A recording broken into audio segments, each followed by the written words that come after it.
Hey, how's it going, everyone? I've been reading The Art of Loving by Eric Fromm, and I'm on page 8. This is The Theory of Love.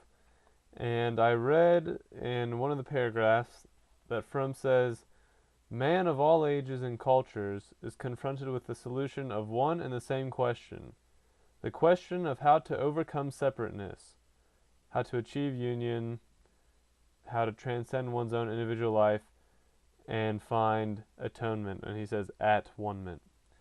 Um, and I was thinking about it, and he lists some examples of how people do that, or have done it: animal worship, human sacrifice, military conquest, indulgence in luxury, aesthetic renunciation, obsessional work, artistic creation, love of God, love of man, etc.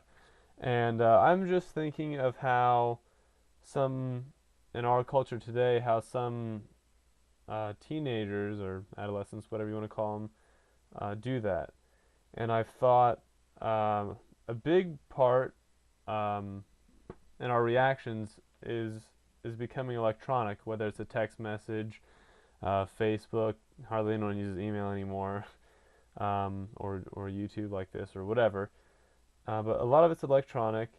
Um, that's a way to overcome the separateness that we feel.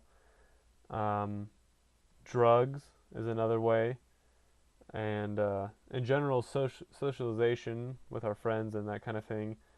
And I've thought about one he didn't list, which is learning. So I'd just like to talk about those a little bit. One thing I've noticed about electronic communication is that it can be very intimate. Um, I've certainly had conversations with close friends, who live far away or whatnot, and you know, conversations that, in speaking with them and talking about certain ideas, I felt really close to them, and I felt like I was learning and that kind of thing. And then there are also a lot of occasions where I'm face to face with someone who, whether maybe they're not interested in me at all, maybe I'm not interested in them, but for whatever reason, those interactions aren't very meaningful. Um, so what I'm trying to say is electronic communication can be intimate, but I think typically it's not, because there's so much of it.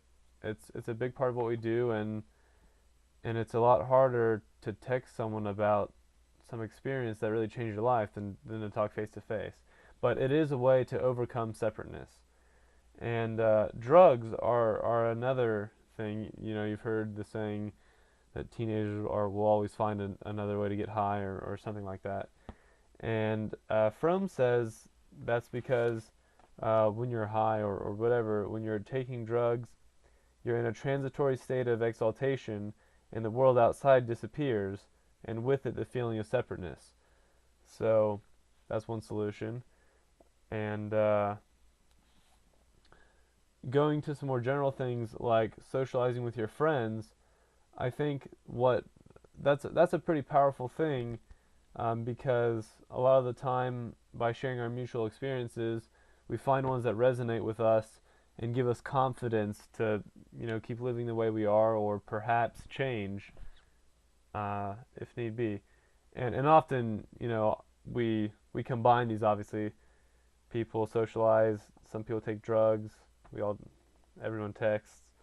Um, but what I'm really interested in is learning, and that's just a big way that I think I've overcome a lot of that separateness. And the thing about what fascinates me about learning is when you're exposed to an idea, like Fromm's, for example, not only are you getting someone's personal experiences that they've paid a lot of close attention